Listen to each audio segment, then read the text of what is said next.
When we think about the start of World War II, we usually picture one single date, September 1st, 1939. But the truth is, the world didn't just wake up and find itself at war. It was more like a slow 20-year slide, a chain reaction kicked off by a flawed peace, supercharged by economic disaster, and driven by failed politics. Together, we're going to see exactly how those dominoes fell. So that brings us to the big question, right? Was World War II actually inevitable?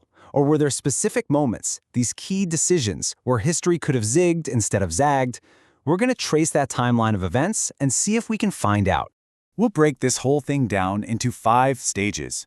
We'll start with the shaky peace treaty that ended the First War, then move into how crisis bred extremism. From there, we'll see how aggression was just allowed to go unchecked. Then, the desperate gamble of appeasement, and finally, the last few steps that made a Second World War unstoppable. Our story doesn't really begin in 1939. No, we have to go back to 1918, to the chaotic aftermath of the Great War, because the seeds of the next massive conflict were literally planted in the very treaty that was supposed to guarantee peace forever.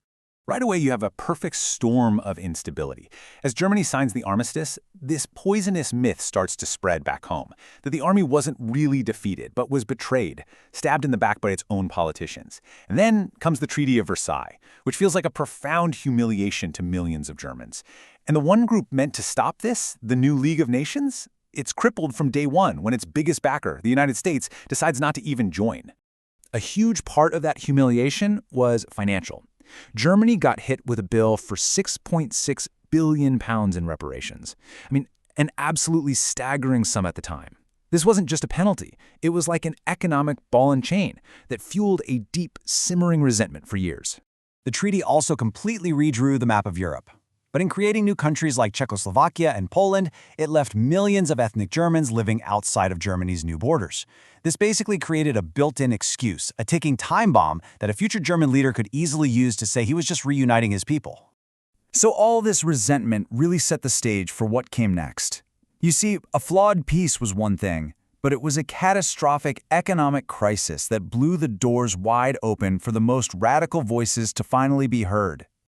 Germany's young democracy was just hammered by a brutal 1-2 punch. First, in 1923, there was hyperinflation that literally made people's life savings completely worthless, almost overnight. Then, just as things were getting back on track, the 1929 Wall Street crash kicks off a global depression that sends German unemployment through the roof. When the system fails people that completely, they start looking around for extreme solutions. And for many, that extreme solution was Adolf Hitler. After a failed attempt to seize power by force in 1923, he totally changed his tactics. He decided to use the democratic system in order to destroy it from within. He capitalized on all that economic despair, and the Nazi Party went from a tiny fringe group to the largest party in parliament. Then in 1933, the political establishment, thinking they could control him, just handed him the job of chancellor. Within 18 months, German democracy was dead, and he was the absolute Führer. So with Germany, now a totalitarian regime, openly talking about expansion, the focus shifts. The big question becomes, how did the rest of the world react? Well, the answer, unfortunately, was with a deafening silence. The world's main defense, the League of Nations, turned out to be a paper tiger. It had no real enforcement power. So when Japan invaded Manchuria in 1931, the League condemned them, and Japan just walked out. When Italy invaded Abyssinia, what's now Ethiopia, in 1935, the League put some sanctions in place, but they were so weak they had almost no effect. The lesson for aggressors was loud and clear. The world would complain, but it wouldn't actually do anything. So why were the major powers like Britain and France so passive? Well, their reasons were pretty complex.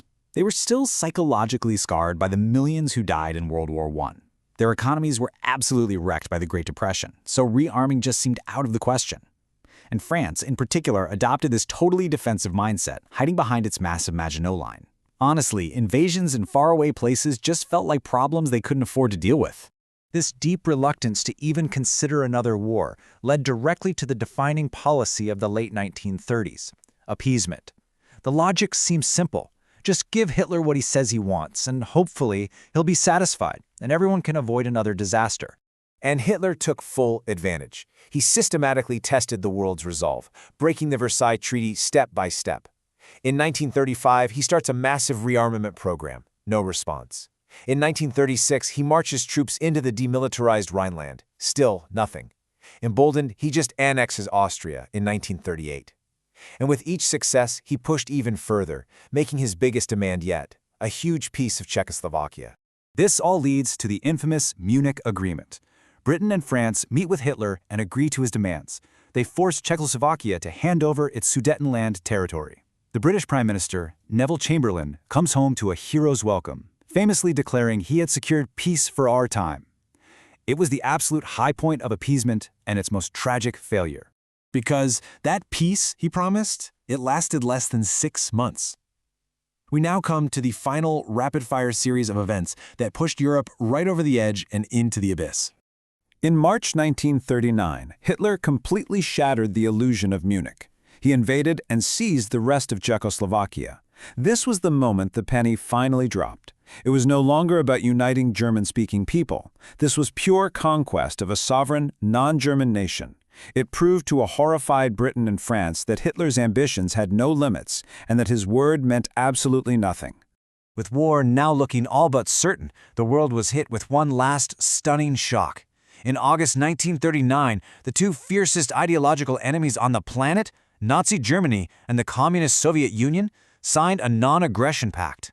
This was just unthinkable. And secretly, they agreed to carve out Poland between them. This was the final piece of the puzzle for Hitler. It was his green light, removing the threat of a war on 2 fronts. With his eastern flank now secure, Hitler didn't hesitate. On September 1, 1939, German forces stormed into Poland. This time there were no more negotiations, no more appeasement. Britain and France issued an ultimatum, and when it expired, the Second World War in Europe had begun. Looking back at this whole chain of events, you can see how a flawed treaty, economic desperation, and unchecked aggression created a straight line to disaster.